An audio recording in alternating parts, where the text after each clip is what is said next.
పరిశుద్ధాత్మను మనకిచ్చిన ఈ శ్రేష్టమైన మంచి సమయాన్ని బట్టి, ఈ క్రిస్మస్ ఆరాధనను బట్టి ప్రభు నామాన్ని స్తుతిస్తూ మహిమపరుస్తూ దేవుని యొక్క శ్రేష్టమైన నామాన్ని స్వరమెత్తి కొనియాడదాం.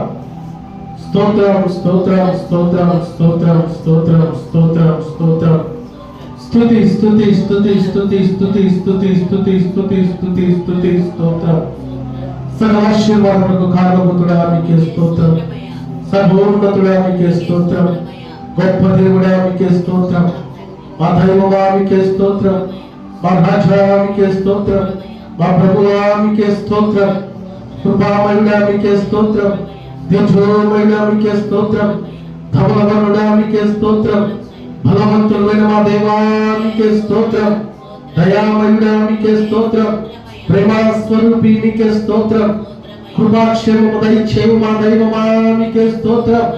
స్వస్థపరిచి యెహోవా మీకే స్తోత్రం. లోకరక్షకుడా మీకే స్తోత్రం. మహిమోన్నతుడా మీకే స్తోత్రం. సకల ఆశీర్వాదములకు కారణభూతుడా మీకే స్తోత్రం. ప్రేమమయుడా మీకే స్తోత్రం. అల్ఫా ఒమేగా మా దేవా మీకే స్తోత్రం. నా నీతి సూర్యుడా మీకే స్తోత్రం.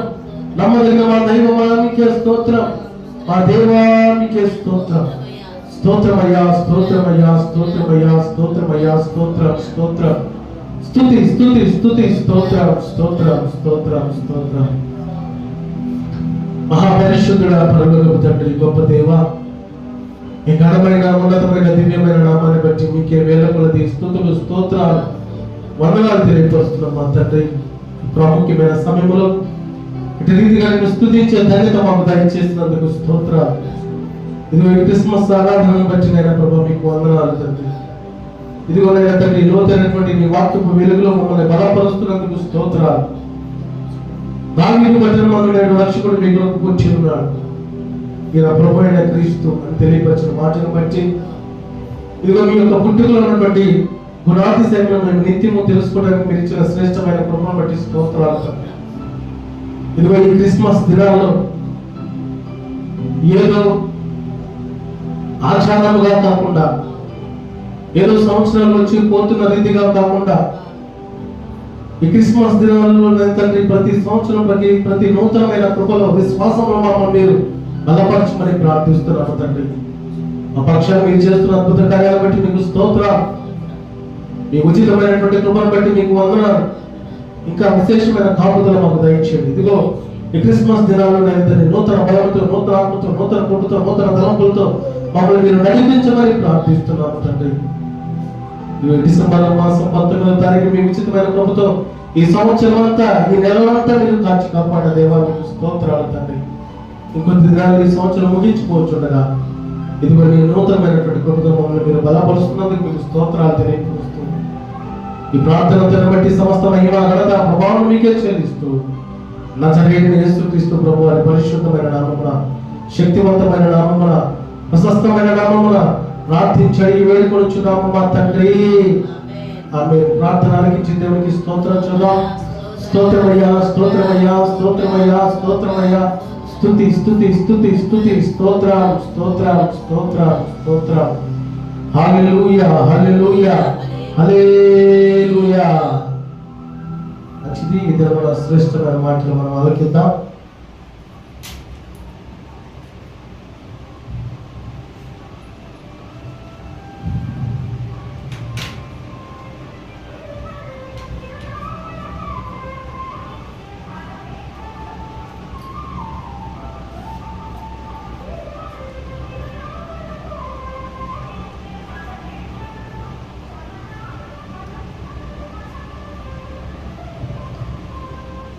దేవుని పరిశుద్ధమైన నామమునకు సమస్త మహిమ ఘనత ప్రభావములు దేవునికే చెల్లును గాక. ఆమేన్. ఈ ఉదయకాలంలో రీతిగా క్రిస్మస్ ఆరాధనలో కూడి ఉన్న ప్రభునందు అత్యంత ప్రియమైన దేవుని బిడ్డలైన మీ అందరికీ నా నిండు హృదయపూర్వకపు వందనాలు, ప్రత్యేక శుభములు తెలియపరుస్తున్నా. దేవుని యొక్క విశేషమైన కృప మీ అందరికీ తోడై ఉండును గాక. ఆమేన్. ఇదే యేసు ప్రభు పుట్టుక దేని కొరకు? ప్రియుల, దేవుని యొక్క పుట్టుక గురించి మాట్లాడుకోవాలంటే మన మధ్య మాటలు సరిపోవండి. ఎందుకంటే ఆయన ప్రేమని మనం కొలత వేయలేం, ఆయన కృపని మనం కొలత వేయలేం, ఆయన ఆశీర్వాదాన్ని మనం కొలత వేయలేం, ఆయన మన పక్షాన కలిగినటువంటి ఉన్నతమైన ఆలోచనని మనం కొలత వేయలేం.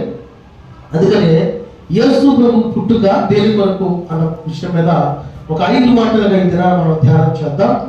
మత్తయి సువార్త 20వ అధ్యాయము, మత్తయి సువార్త 20వ అధ్యాయము 28వ వచనంలో ఉన్నటువంటి ఒక దివ్యమైన మాట మనం చూద్దాం. ఈ సందర్భంలో చదువుకుందాం అందరం.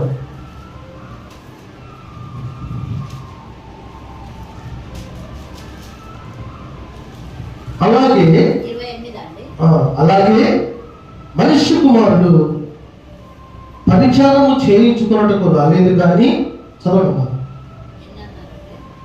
20వ అధ్యాయము 28వ వచనం.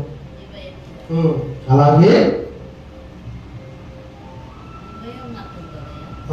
సరే, అలాగే మనుష్య కుమారుడు పరిచారం చేయించుకున్నట్టుకు రాలేదు కానీ పరిచారం చేయుటకు అనేకులకు ప్రతిగా విమోచన క్రైదముగా తన ప్రాణము ఇచ్చుటకును వచ్చినని చెప్పాను. హల్లెలూయా.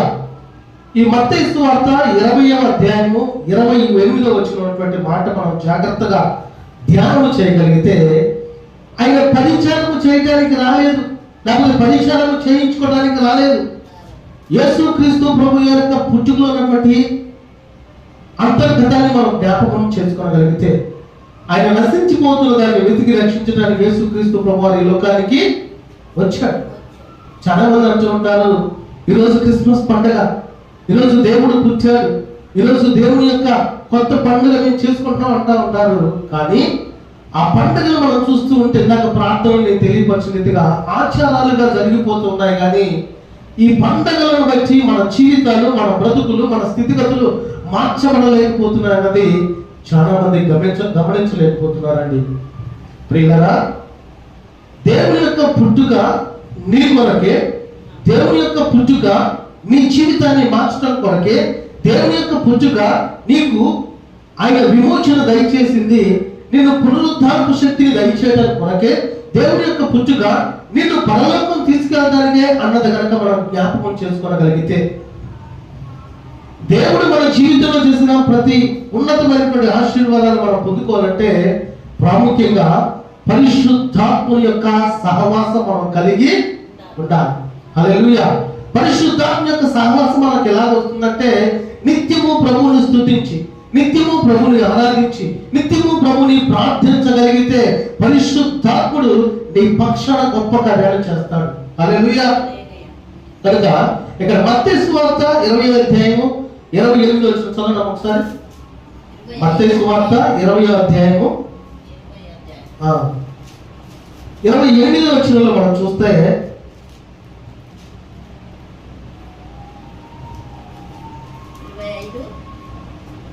ఇరవై అధ్యాయము 28వ వచనం అమ్మా. అలాగే మనిషి కుమారుడు పరిచారము చేయించుకున్నట్టుకు రాలేదు కానీ పరిచారము చేయుటకును, కనపడిందా?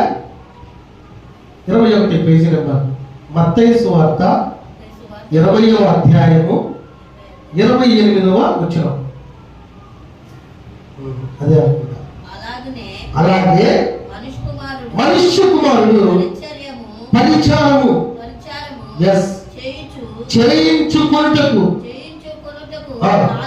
రాలేదు కానీ పరిచారము చేయించుకొను అనేకులకు ప్రతిగా విమోచన క్రయధనముగా తన ప్రాణము నిశ్చితమును వచ్చేదని చెప్పాను. హల్లెలూయా.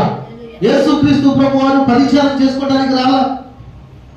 ఆయన్ని ఏదో ఎక్కడో ఉంచాలి, ఆయన ఎక్కడో ఏదో చేయాలి, పూజించాలి, ఆయన ఏదో మనం ఘనపరచాలని దేవుడు ఈ లోకానికి రాలా. ఆయన పరిచారం చేయడానికి వచ్చాడు, ఆయన పాపను రక్షించడానికి వచ్చాడు, నశించిన దాన్ని వెతక రక్షించుటకు మనుష్య కుమారుడు లోకమునకు వచ్చాడు. కనుక దేవుని యొక్క పుట్టుక యొక్క అర్థం ఏంటంటే, అనేకులకు ప్రతిగా విమోచన క్రైదముగా తన ప్రాణమునిచ్చుటకు దేవుడు వచ్చాడండి. హల్లెలూయా. చూడండి, ఇప్పుడు మన కోసం ప్రాణం ఇచ్చేవాళ్ళు ఎవరు ఉన్నారు ఈ లోకంలో? తల్లిదండ్రుల్ని బిడ్డలు అంటూ ఉంటారు, నీ కొరకు నేను చనిపోవడానికైనా సిద్ధమే. ప్రాముఖ్యంగా ఈ మాట ప్రేమికుల మధ్య ఎంటా ఉంటాం. నీ కొరకు నేను చనిపోతానంటారు. ఏమైతే తెలియదు, కొద్ది దినాలైనాక ప్రేమ ఉండదు కదా. మాట మాత్రం అంటాం కానీ అది జీవితంలో జరిగించే వరముగా ఉండలేదు. అయితే దేవుని యొక్క పుట్టుక దేని కొరకంటే నిన్ను బ్రతికించడానికి ఆయన ఈ లోకంలోకి వచ్చి మరణించాడండి. హల్లెలూయా. ఏ రీతిగా బ్రతికించడానికి? పాప సంబంధమైనటువంటి దుర్నీతి నుంచి విడిపించి పరిశుద్ధమైనటువంటి జీవితము దేవుడు నీకు దయచేయడానికి ఈ లోకానికి వచ్చాడండి. ఆయన ఎంత గొప్ప ప్రేమ! ఏమి ఇచ్చాడో మనం తెలుసుకోగలం. ఏ రీతిగా ప్రభుని మనం కొనియాడగలమంటే అది మన మట్టుకు మనకు సాధ్యం కాని పరిస్థితి. తండ్రి యొక్క కుడి పార్శ్వమున ఆసీనుడైన దేవుడు నిత్యము దేవదూతల చేత పరిశుద్ధుడు పరిశుద్ధుడు పరిశుద్ధుడని స్తుతి గానముల చేత స్తుతింపబడుచున్నటువంటి దేవుడు ఈ భూలోకానికి పరిచారము చేయించుకోవడానికి రాలేదు, కానీ ఆయన పరిచారము చేయడం అంటే ఆయన సత్య సువార్త వ్యాప్తి చెందడానికి లోకానికి వచ్చాడు. నేను చెప్పను కదా గట్టిగా, ఆనాడు యేసు క్రీస్తు ప్రభువారు 3.5 సంవత్సరాలు చేసిన పరిచర్య ఈ వాక్యాల ఆధారంగానే ఇప్పుడు ప్రపంచమంతా కూడా దేవుని యొక్క సత్య సువార్త వ్యాప్తి చెందుతూ ఉంది. హల్లెలూయా. కొన్ని చోట్ల సువార్త ఆపాలని చూసినా, కొన్ని చోట్ల సేవకుడిని అడ్డంకులు పెట్టాలని చూసినా, ఎక్కడైతే ఆటంకాలు వచ్చినాయో అక్కడే 10 మంది 100 మంది 1000 మందిగా సేవకులు బలపరచబడుదురు గాక. హల్లెలూయా. కనుక క్రీస్తు యొక్క పుట్టుకలో ఉన్నటువంటి ఆ గొప్ప మాధుర్యాన్ని మనం అనుభవించాలి. క్రీస్తు యొక్క పుట్టుకలో ఉన్నటువంటి ఆ గొప్ప జీవితాన్ని మనం మన జీవితంలో కలిగి ఉండడానికి ప్రయత్నము చేయాలి. మనందరి పాపాలు విమోచన ద్వారా ఆ ఖైదముగా చెల్లించడానికి దేవుడు మరణించడానికి ఈ లోకానికి వచ్చాడు. రెండో పాయింట్ మనం చూస్తామంటే నశించిన వారిని రక్షించడం కొరకు. ఈ లోకంలో ఎవరు నశించిపోవట మన తండ్రి మన దేవుడికి ఇష్టము లేదు. మనుషులుగా మనం ఏం చేస్తా ఉంటాం? మనతో ఎవరైనా బాగుంటే వాళ్ళు కూడా బాగుండాలి అనుకుంటాం. మనతో కనుక ఎవరైనా కొద్దిగా చెడ్డుగా ఉన్నారనుకో అక్క, వాళ్ళు ఎప్పుడు పాడైపోతారు, ఎప్పుడు ఊడ్చుకొని పోతారు, ఎప్పుడు దూరం అయిపోతారు, ఎప్పుడు ఎండిపోతారు అనే ఆలోచన కలిగి ఉంటాం. కానీ మన దేవుడు మనకు తెలియపరుస్తున్నటువంటి శ్రేష్టమైన ఆధ్యాత్మిక జ్ఞానం ఏంటంటే శత్రువును కూడా ప్రేమించే మనసు మనం కలిగి ఉంటూ నశించిపోతున్న వారిని దేవుని యొక్క మార్గంలో నడిపించే ఆ దివ్యమైన ఆత్మశక్తిని దేవుని ద్వారా మనము పొందుకోవాలి. హల్లెలూయా. నశించిన వారిని రక్షించడం కొరకు యేసు ప్రభు పుట్టుక. దీని కొరకే లూకా సువార్త 19వ అధ్యాయము, లూకా సువార్త 19వ అధ్యాయము 10వ వచనాన్ని చదువుకుందాం. లూకా సువార్త 19వ అధ్యాయము 10వ వచనం చదవడమ్మా. నశించిన దానిని వెతికి రక్షించుటకు మనుష్య కుమారుడు వచ్చినని అతనితో చెప్పెను. హల్లెలూయా. ఇదిగో దేవుడి లోకానికి ప్రతి విధమైనటువంటి బంధకాలు విడిపించడానికి లోకానికి వచ్చాడు. యేసుక్రీస్తు ప్రభువారు సొంతపు గుర్తుదారైనటువంటి జక్కయ్య దగ్గరికి వచ్చిన తర్వాత తెలియపరుస్తున్నటువంటి మాటలు ఇవి. యేసుక్రీస్తు ప్రభువారు ప్రతి హృదయాన్ని మార్చాలని, ప్రతి జీవితాన్ని మార్చాలని, ప్రతి ఒక్క బిడ్డలో ప్రభు యొక్క ఆత్మ పరిశుద్ధపరచాలని దేవుడు ఆలోచన కలిగి ఉన్నాడు. అందుకని ఈ సత్య సువార్త చాలా మంది చెవులోకి ఈజీగా వస్తుంది, ఫోన్లోకి వస్తుంది, వార్తల రూపంలో వస్తుంది, మీటింగ్స్ జరుగుతున్నాయి, గొప్పగా దేవుని యొక్క సత్య సువార్త వ్యాప్తి చెందుతుంది. వీటిలో ఉన్నాం, కానీ కొంతమంది మనుషులు యొక్క జీవితాలు మార్చబడలేకపోతున్నాయి. ఎక్కడ వేసిన దొంగలు ఎక్కడే ఉంటారు చూసారా? చేతకొంగ చిలుక గొంగల పురుగుగా ఉన్నప్పుడు దానికి విలువ ఉండదండి. గొంగల పురుగుగా ఉన్నప్పుడు అది మునగ చెట్టుని అంటుకొని అది ఒకలాంటి దురద స్వభావం కలిగి ఉంటుంది. అది మనకు తగిలిన ఒకలాంటి దురద మనకు వస్తుంది. అది దాని జీవితము కొంత మట్టుకి దాని యొక్క జీవితము పెరుగుతూ ఉన్న కొలది తనలో ఒక మార్పు వస్తూ ఉంటుంది. ఆ పురుగు మారిపోతూ ఆ యొక్క చీతాకు ఒక చిలుకుగా మారిపోయిన తర్వాత అది మన దగ్గరికి వస్తే బాగుండు అనుకుంటాం, దాన్ని పట్టుకుంటే బాగుండు అనుకుంటాం. అంటే కంటికి చక్కగాను గాలిలో ఎగురుతూ పక్షులు పావుల వలె పక్షులాగా అలా కనపడుతూ కంటికి మనకు చక్కగా ఉంటుంది. కాబట్టి అది మన దగ్గర ఉంటే బాగుండు, మన ప్రాంతంలో ఉంటే బాగుండు అనుకుంటా ఉంటాం. అదే ప్రభావం ముందుగా ఉంటే గొంగళి పురుగుగా ఉన్నప్పుడు ఉంటుందా? మనకి ఉండదు. అంటే ఈ గొంగళ పురుగు పాఠాన్ని బట్టి, ఈ చీతమొక పాఠాన్ని బట్టి మనం గమనించాల్సిందంటే, ఈ పండగలు వస్తూ ఉన్న కొలది నీలో దేవునికి అయిష్టమైనది ఏదుందో దాన్ని విడిచిపెట్టాలి. దేవునికి ఇబ్బందికరమైనది ఏదుందో దాన్ని విడిచి పెట్టాలి. అసలు క్రిస్మస్ పండుగ అంటే చక్కగా బంధువులు అందరిని పిలుచుకొని చక్కగా ఆ వేట మాంసమో లేకపోతే ఫలమో దమ్ బిర్యానీ చేసుకొని తింటాం కాదులే, కానీ అనేక మందికి గిఫ్ట్లు పంచివ్వటమే నిజమైన క్రిస్మస్ పండగ. అసలు ఒక మాటలో చెప్పాలంటే, నిన్ను నీవు దేవునికి గిఫ్ట్ గా అర్పించగలిగేటువంటి ఆ పండగ నీవు ఆచరించగలిగితే, అంటే ప్రభువా నా జీవితం నీ కొరకే, నా బ్రతుకు నీ కొరకే, నా యొక్క అడుగు జాడల్లో, నా స్థితిగతుల్లో, పరిస్థితుల్లో, సమస్త విషయాల్లో నీవే నా పక్షాన నుండి నడిపించేటువంటి ఆ నడిపింపు మనం కలిగి ఉండగలిగితే, తప్పకుండా మన జీవితాల్లో ప్రతి దినము క్రిస్మస్ పండుగ. హల్లెలూయా. కనుక నశించేదాన్ని వెదకి రక్షించిన కొరకు మనుష్య కుమారుడు ఈ లోకానికి వచ్చాడు.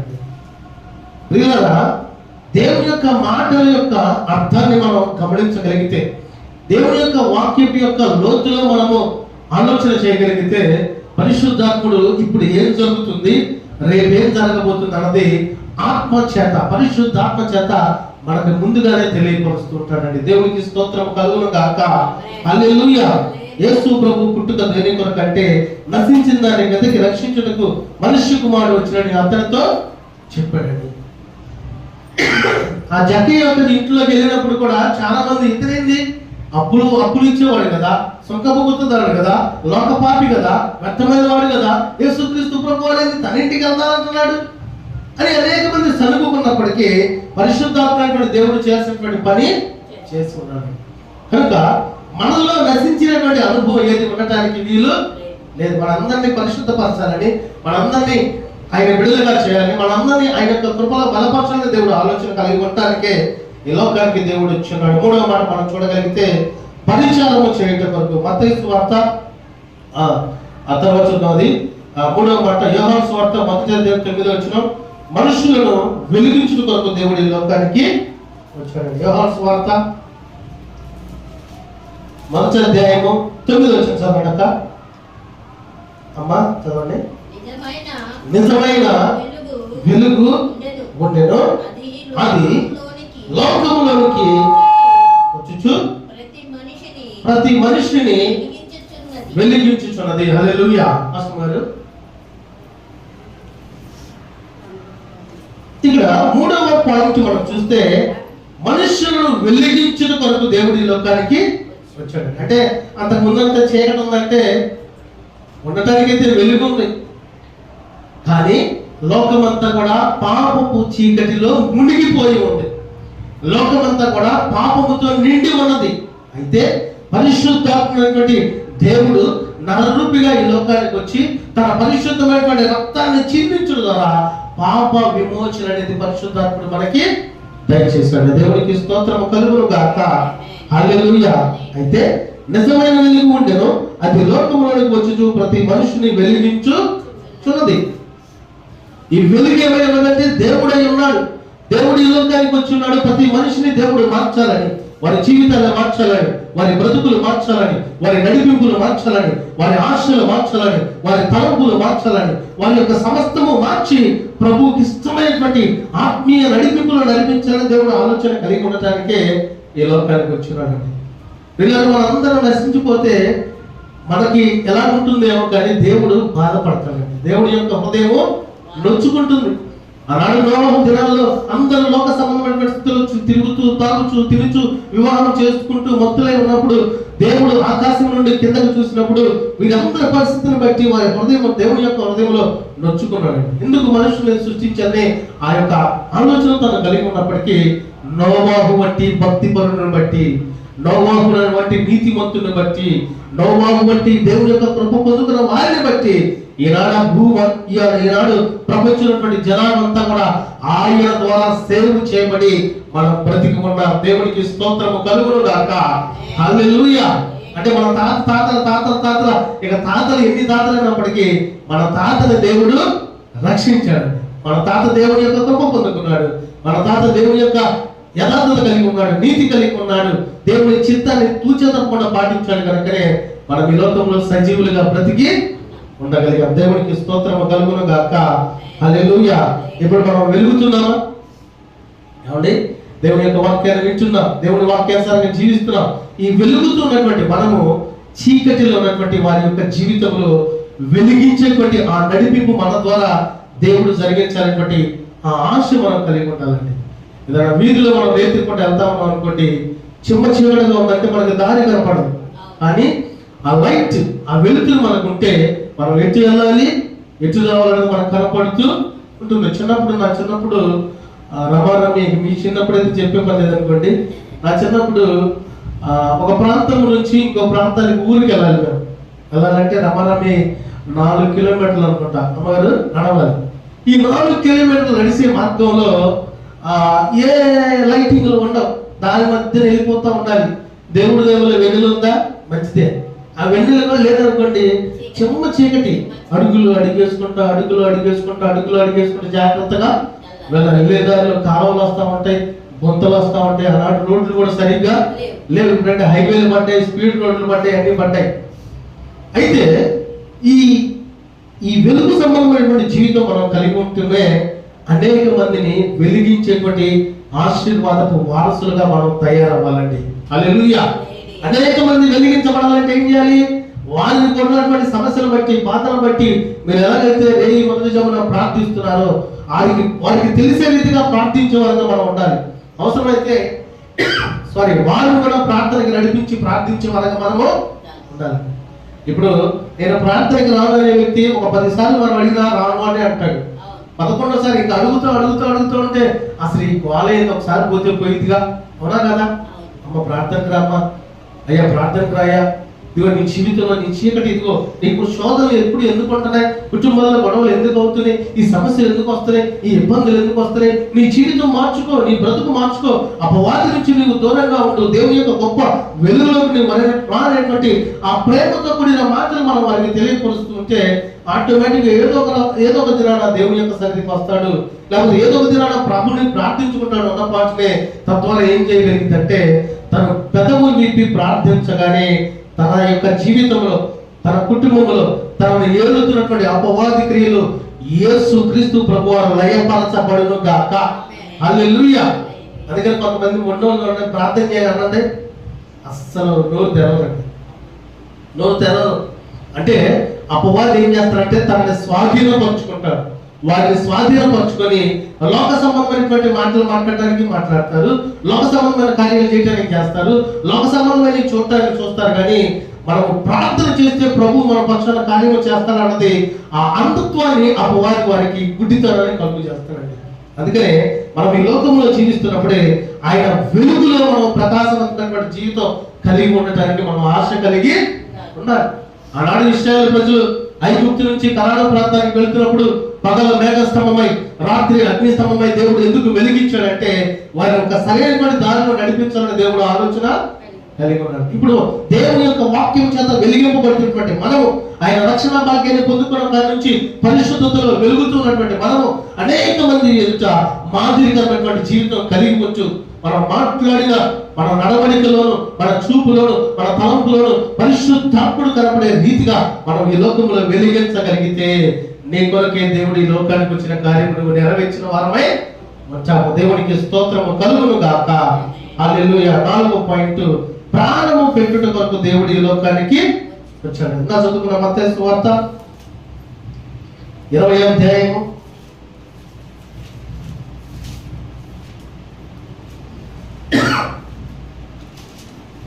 20వ అధ్యాయం 28వ వచనం చదువుకుందామండి. అలాగే మనుష్య కుమారుడు పరిచారము చేయించుకొనుటకు రాలేదు, కానీ పరిచారము చేయించుకును అనేకులకు ప్రతిగా విమోచన ఖైదనముగా తన ప్రాణమునిచ్చుటకును వచ్చునని చెప్పాను. హల్లెలూయా. యేసుక్రీస్తు ప్రభువారి యొక్క పుట్టుక దేని కొరకంటే తన ప్రాణం ఇవ్వటానికి ఈ లోకంలో తన మనిషిగా పుట్టున్నాడండి. చాలా మంది యొక్క జీవితాలు మార్చబడాలి. చాలా ఎక్కువ మంది జీవితాల్లో ఆయన సంతోషాన్ని, సమాధానాన్ని, ఆనందాన్ని, ఆధ్యాత్మికమైన జీవితాన్ని దయచేయాలని ఆలోచన కలిగి ఉన్నప్పటికీ చాలా మంది యొక్క జీవితాలు మారని పరిస్థితుల్లో ఉంటున్నారు. ఆయన విమోచన దయచేయడానికి, రక్షణ భాగ్యాన్ని దయచేయడానికి, దేవుని యొక్క గొప్ప సంతోషాన్ని పొందుకోవడానికి దేవుడు ఆలోచన కలిగి ఉంటుంటే లోకులంతా కూడా ఎలా ఉంటున్నారంటే కొంతమంది దేవునికి దూరస్తులుగా ఉండేవారిగా ఉంటున్నారు, ఆచారపు పండగలు చేసుకునేవారిగా ఉంటున్నారు, దేవునికి ఇష్టమైనటువంటి జీవితం కలిగి ఉండలేని వారిగా ఉంటున్నారు. అందుకని ఒక భక్తుడు ఒక పాట రాశాడు, ఓ మానవా నీ పాపం మానవా యేసయ్య చెంత చేరి నీ బ్రతుకు మార్చవా, ఓ మానవా నీ పాపం మానవా యేసయ్య చెంత చేరి నీ బ్రతుకు మార్చవా, పాపములోనే బ్రతికి ఉన్న చోట తప్పదు నరకము, పాపములోనే తప్పదు నరకము, పాపములోనే బ్రతుకుచున్నచో చెడును నీ దేహము, పాపములోనే మరణించినచో తప్పదు నరకము, ఓ మానవా నీ పాపం మానవా యేసయ్య చెంత చేరి నీ బ్రతుకు మార్చవా. హల్లెలూయా. అంతేగా నిజమేగా, పాపంలోనే బ్రతుకుతా ఉంటే మనకి ఎన్నో కష్టాలు, ఎన్నో ఇబ్బందులు, ఎన్నో శ్రమలు వస్తాయి. ఆ పాపంలోనే మరణించినట్లయితే మనకి నరకము తప్పదని దేవుడు తెలియపరుచున్నాడు. అందుకని ఆ పాపము నుంచి, ఆ నరకము నుంచి, ఆ పాతాళము నుంచి, ఆ యొక్క భయంకరమైనటువంటి వేదన నుంచి తప్పించడానికే నీ కొరకు యేసుక్రీస్తు ప్రభువు ఈ లోకానికి వచ్చాడు. దేవునికి స్తోత్రము కలుగును గాక. హల్లెలూయా, హల్లెలూయా. కనుక ప్రాణము పెట్టుట కొరకు దేవుడు నీ కొరకు వచ్చాడు. ఎంత గొప్ప ప్రేమ అండి!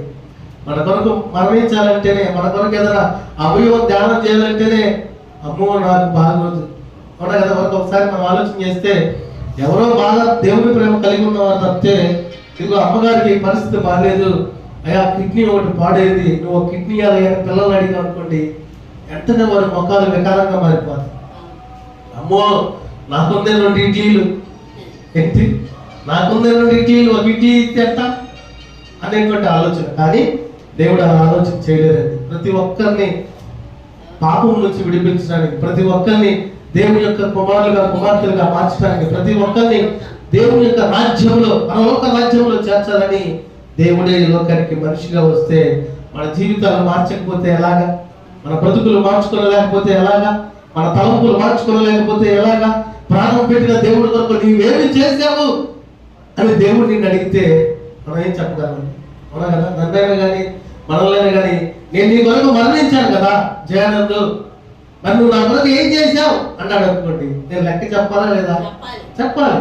కనుక ఆయన కొరకు మనం ఈ పండగ దినాల్లో ఏం చేసామన్నది మనం జ్ఞాపకము చేసుకోవాలి. మన క్రిస్మస్ పండగలనే కంటి పండగ, పట్టి పండగ, ఒంటి పండగ లాగా మనం ఉండటానికి వీలు లేదు. కంటి పండగ అంటే ఏంటి? బాగా అన్ని బాగా కనపడేటట్టు డెకరేషన్ చేసుకోవటం, లేకపోతే డెకరేషన్ లాగా ఉండాల్సిన పని లేదు. పంటి పండగ అంటే ఏంటి? బాగా బేకల్లాగా మటన్ బిర్యానీ, ఇక ఆ బిర్యానీ ఈ బిర్యానీ చేయాల్సిన పని లేదు. ఒంటి పండగ అంటే ఏంటి? బంగారం, దేవుడి దగ్గర బంగారం రేటు పెరిగింది. హల్లెలూయా. ఇప్పుడు బంగారం మొత్తానికి ఎవరికి లేదు, అయినప్పటికీ ఆగవయ్యండి. ప్రపంచవ్యాప్తంగా అండి బాగా వ్యాపారం జరిగే సీజన్ ఎప్పుడంటే నవంబర్ 25 నుంచి డిసెంబర్ 25 దాకా భయంకరమైనటువంటి వ్యాపారం కొన్ని కోట్ల రూపాయలు జరుగుతూ ఉంటుందట. నాట్ ఓన్లీ ఇండియా వరకు మాత్రమే కాదు, ప్రపంచ వ్యాప్తంగా ఇంటర్నేషనల్ వైడ్గా బాగా సేల్స్ జరుగుతూ ఉంటాయి. అందుకని చాలా మంది కూడా ఈ దినాల్లో కొంచెం రకరకాలైనటువంటి వస్తువులు అమ్ముకోవాలని ఆలోచన కలిగి ఉంటారు. అయితే మనం ఏం చేయాలంటే, దేవుడు నీ కొరకు ప్రాణం పెట్టాడు కదా, ఆనాడు ఆ క్రిస్మస్ పండుగ రోజున నువ్వు ఎవరు చేస్తున్నావా, ఎవరు మహిమపరుస్తున్నావా, ఎవరు ప్రభువుని ఆరాధిస్తున్నావా లేదా మనం జ్ఞాపకము చేసుకోవాలి. చాలా మంది అయితే మిమ్మల్ని కాదు, కొంతమంది అయితే పండుగలు వస్తున్నారు బాగా అలంకారం చేసుకొని బాగా ఒకలాంటి ఆలోచన కలిగి అనేక మందికి మనం కనపడాలి.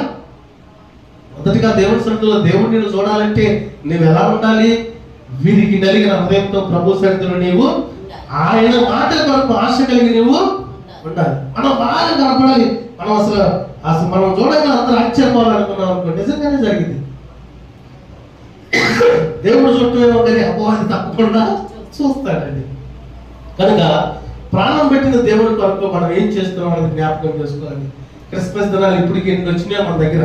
నాకైతే రమారమి 40 సంవత్సరాలు క్రిస్మస్ పండుగలు వచ్చింది. నాకు వచ్చిన కాడి నుంచి అనుకుందాం మన జీవితాన్ని క్యాలిక్యులేట్ చేసుకొని ఒక 35-36 సంవత్సరాలు క్రిస్మస్ వస్తూనే ఉంది, పోతూనే ఉంది. ఆ దినంలో గడుస్తూ ఉన్నప్పటికీ మనలో ఒక మార్పు, మనలో ఒక జీవితపు స్థిరత్వము, మనలో ఒక దేవునికితో అంటుకట్టి ఉండేటువంటి జీవితము, దేవునితో సహవాసం చేసే జీవితము, మనం ప్రార్థన చేస్తే ప్రభు ఆలకించాడనే ఆ ధైర్యము అనేవి మన జీవితంలో ఈ దేవుడు గడుస్తూ ఉన్నప్పటికీ ప్రభువుకి సమీపంగా జీవించే వారికి మనము ఉండాలి. ఈ దేవుళ్ళు గడుస్తూ ఉన్నప్పటికీ అపవాది ఏం చేస్తాడంటే ప్రభువుకు దూరంగా ఉంచడానికి ఆలోచన కలిగి ఉంటాడు. నువ్వు హృదయపూర్వకంగా ఉపవాస దినం ఆచరించు, నీకున్న సమస్యను బట్టి బాధను బట్టి ఆ దినమే నీ కుటుంబంలో వేదన రాబోతుంది నన్ను అడగండి. భయంకరమైన శోధన ఆ దినమే వచ్చింది. ఎందుకంటే ఆ దినము నువ్వు ఉపవాసం ఆచరించి ముగించేలోపు ప్రభు కార్యము చేస్తాడు కనుక. హల్లెలూయా. అది నువ్వు ఏదైతే ప్రభు యొక్క మనం చేసే కార్యం చేస్తున్నావో, ఆ ఉపవాస దినాన్ని ఆచరిస్తున్నావో, ఆ ఉపవాస దినం ఆచరించక మునిపే ప్రభువు కార్యము జరిగించును గాక. హల్లెలూయా. అపవాది వాడికి తెలుసు, ఏం తెలుసు? ప్రభు కార్యం చేయబోతున్నా నేను ఏదో అలజడి పెట్టాలి. ఈ సమస్యలు వస్తూ ఉంటాయి. ఒకరోజు మేము ఆదివారం మందిరానికి వెళ్దామని ఆలోచన కలుగున్నప్పుడు నేను రక్షకుడుగా అంటే సువార్థకుడుగా కాకుండా విశ్వాసగా ఉంటూ విజయవాడ ప్రాంతంలో మందిరానికి వెళ్ళాలని ఆలోచన కలిగి మేము రెడీ అవుతా ఉన్నాం. ఆ రోజు ఇంపార్టెంట్ డే ఏదో మొత్తం మీద పాస్టర్ గారు రెడీ వెళ్తున్న సందర్భంలో నర్సరాపేట నుంచి ఫోన్ వచ్చింది. ఏం ఫోను? మీ అబ్బాయికి యాక్సిడెంట్ అయింది, కాలు ఏలబడుతుందని ఫోన్ వచ్చింది. ఏలబడుతుందని చెప్పారండి. అంటే కాలు మామూలుగా నుంచొని ఏలబెట్టవచ్చు కాదు అట్లా కాలు కింద పెట్టినప్పటికి ఏలబడుతుందంటే ఎముక ఎక్కడో డ్యామేజ్ అయినట్టే. ఆ కాలుకి పాదం పైన ఎముక పైన మధ్యలో ఇరిగిపోయింది మావాడికి.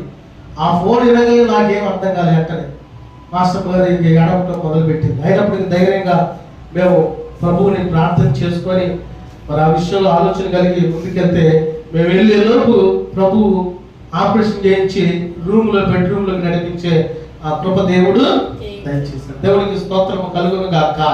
హల్లెలూయా. కనుక మన జీవితంలో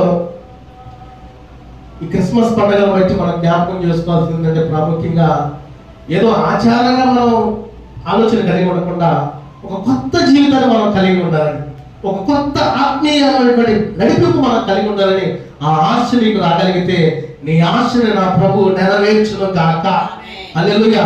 ఎందుకు మనం కలిగి ఉండాలంటే నా కొరకు దేవుడు ఈ లోకానికి వచ్చి చనిపోయాడు, నేను దేవుడి కొరకు ఏం చేయాలనే ఆ ఆత్మీయమైనటువంటి ఆధ్యాత్మికమైనటువంటి ఆలోచన మనం కలిగి ఉండాలి. చివరి మాట చూడగలిగితే యేసు ప్రభు పుట్టుక దేని కొరకు అంటే మొదటి మాట అనేకులకు విమోచన కలుగు చేయుటకు దేవుడు ఈ లోకానికి వచ్చాడు. రెండవదిగా నశించిన దాన్ని వెదకి రక్షించుటకు మనుష్య కుమారుడు లోకమునకు వచ్చాడు.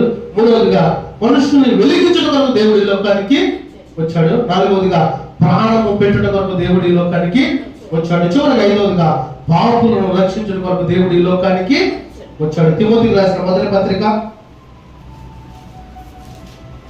అపోస్తలుడైన పౌలు గారు తిమోతికి రాసిన మొదటి పత్రిక మొదటి అధ్యాయము 15వ వచనాన్ని చదువుకుందామా? పాపులను రక్షించుటకు క్రీస్తు యేసు లోకమునకు వచ్చెనను. వాక్యము నమ్మతగినదియు పూర్ణాంగీకారమునకు యోగ్యమైనది ఉన్నది. అట్టి వారిలో నేను ప్రధానుడను. హల్లెలూయా. ఇక్కడ మనం గమనించగలిగితే దేవుని యొక్క వాక్యము పాపులను రక్షించడం కొరకు క్రీస్తు యేసు లోకమునకు వచ్చాడండి. ఈ టైటిల్ రమారమి నాకు తెలిసి ఎక్కడైతే సెమీ క్రిస్మస్ జరుగుతున్నాయో అనేకమైన ప్రాంతాల్లో ఈ టైటిల్ పెడుతూ ఉంటారు. ఈ టైటిల్ పెట్టేది బాగానే ఉంటుంది, కానీ ఆ టైటిల్ ప్రకారం వాక్యము తెలియపరిచేటువంటి ఆలోచన కలిగి ఉండాలండి.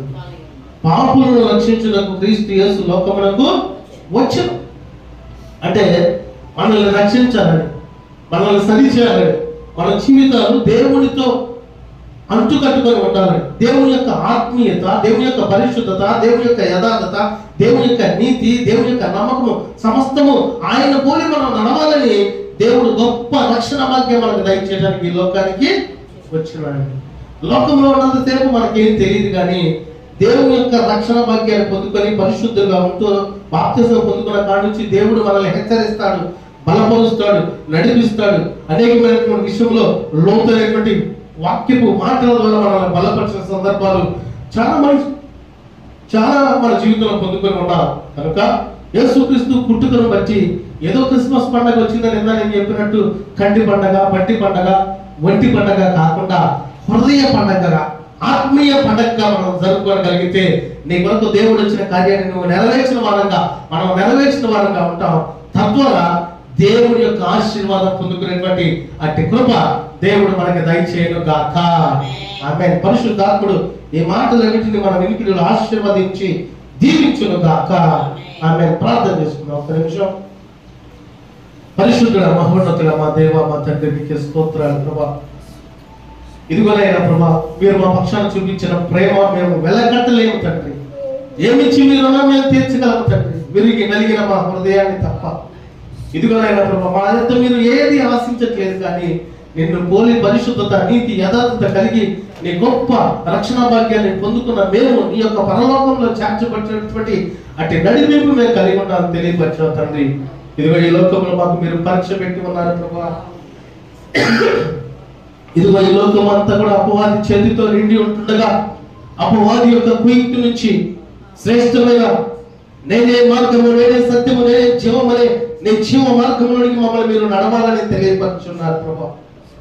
బహుసూటిగా ఈ దినమున మీ యొక్క పుట్టుకను బట్టి ఇదిగో మీరు యొక్క పుట్టుక దేని కొరకని సూటిగా మీరు మాతో మాట్లాడే మాటలను బట్టి స్తోత్రాలు తండ్రి. అనేకులకు విమోచన కలుగు చేయడం కొరకు మీరు లోకానికి వచ్చారు తండ్రి. నిజమైన ప్రభా, ఇదిగో నశించిన దానికి అధిక రక్షించుకున్న మనిషి కుమారుడు వచ్చిన మాట ఆనాడు ప్రవక్తలో మొదటిగానే మీరు తెలియపరుచుకున్నారు తండ్రి. ఇదిగోనైనా ప్రభా, మీరు ఏదైతేనైనా తండ్రి ప్రవక్త ద్వారా మాట్లాడి ఉన్నారో అది మీరు నెరవేర్చినందుకు స్తోత్రాలు ప్రభా. ఇదిగో మా అందరి పాపాలు మీరు తొలగించినందుకు వందనాలు తండ్రి. ఇంకా ఎంతమంది తండ్రి లోకంలో కొట్టిమిట్టాడుతున్నారు దేవా, వారందరి జీవితాలు మీరు మార్చండి తండ్రి. ఇదిగో నిజమైన రక్షణ, నిజమైన జీవితము, నిజమైన ఆధ్యాత్మికమైన స్థితి నా ప్రభువులోనే ఉన్నది. ఆయన ద్వారానే రక్షణ పొందాలి, ఆయన యొక్క అడుగు జనాలను నేను జీవించాలని ఆ యొక్క హృదయ ప్రేరణ నేను ప్రతి బిడ్డకి దయచేయమని ప్రార్థిస్తున్నాను తండ్రి. ఇదో లోకంలో ఎంతో మంది రక్షణ పొందలేక వారి లోక సంబంధమైనటువంటి జీవితంలో జీవిస్తుండగా వారి హృదయాలు సరిచేయమని ప్రార్థిస్తున్నాను తండ్రి. ఇదిగోనైనా ప్రభా, నశించే వారిని రక్షించిన వరకు మీ లోకానికి వచ్చారు ప్రభా. ఎవరు నశించి పోవటానికి ఇష్టం లేదు నాయన తండ్రి. ప్రతి బిడ్డ నాయన తండ్రి యువరాజు వలె ఉండాలని మీరు ఆశ కలిగి ఉన్నారు ప్రభా. అటు ప్రభుత్వం ఆధ్యాత్మికమైనటువంటి నడిపింపు దయచేయండి తండ్రి. ఇదిగోనైనా ప్రభా, మనుషులను వెలిగించిన వరకు మీరు ఈ లోకానికి వచ్చారు తండ్రి. నిజమే, మా జీవితంలో చీకటిలో ఉన్నప్పుడు మాకు గొప్ప వాక్యపు వెలుగులో మీరు నడిపించారు తండ్రి. నిత్యము వాక్యపు వెలుగులో, ప్రార్థన జీవితంలో, స్తుతి యాగములో మేము తండ్రి నిత్యము వెలుగుచూ ఉండేటువంటి ఆ కృప మీరు మాకు దయచేసినందుకు స్తోత్రాలు ప్రభా. మా జీవితాల్లో చీకటి ఏ మాత్రము లేకుండా నిత్యము వెలిగేటువంటి ఆ యొక్క ఆశ, ఆ యొక్క నడిపింపు మాకు దయచేయమని ప్రార్థిస్తున్నాము తండ్రి.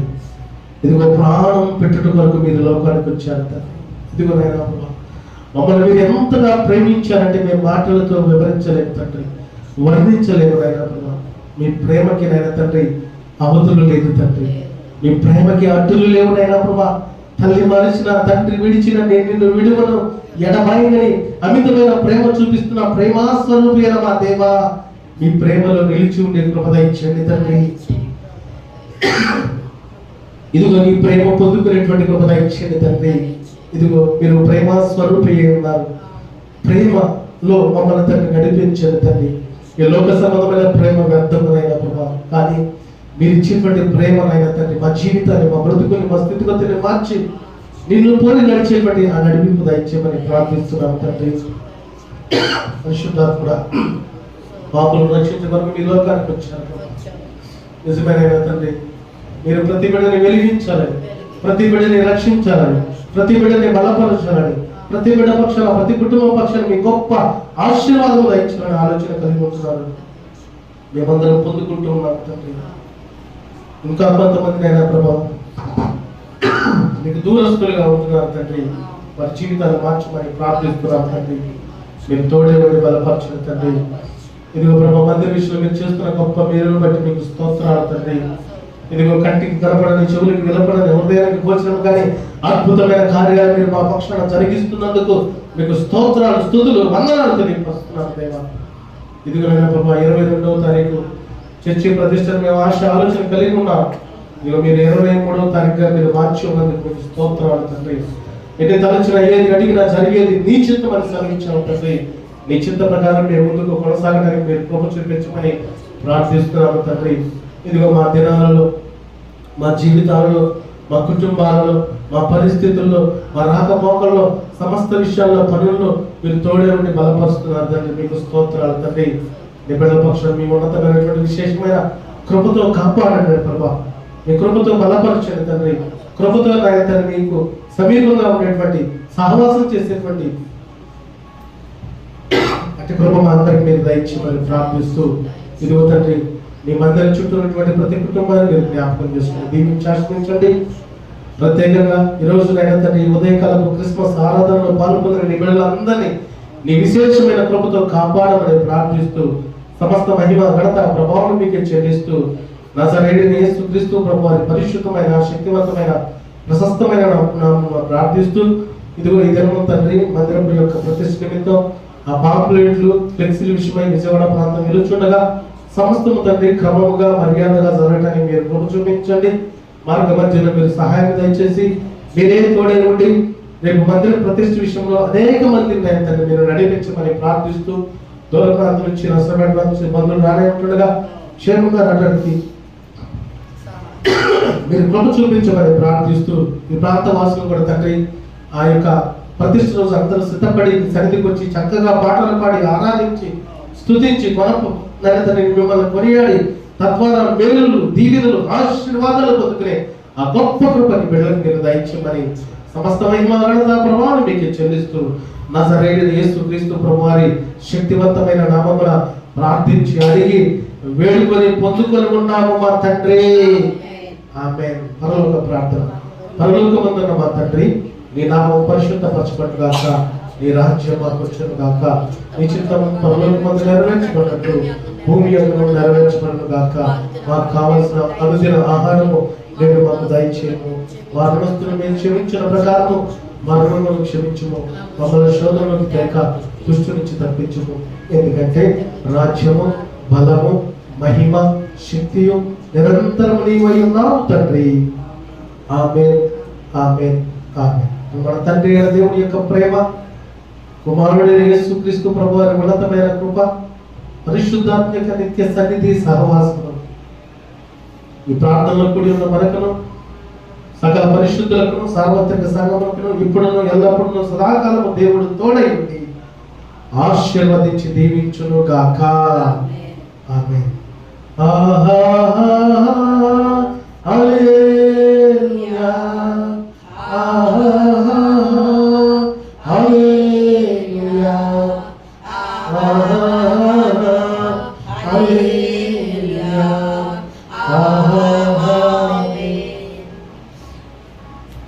మన ప్రభువును రక్షకుడైన యేసుక్రీస్తు ప్రభువారి ఉన్నతమైన కృప మీ అందరికీ తోడై ఉండును గాక. అందరికీ ఒకసారి హృదయపూర్వక వందనాలు. Thank you.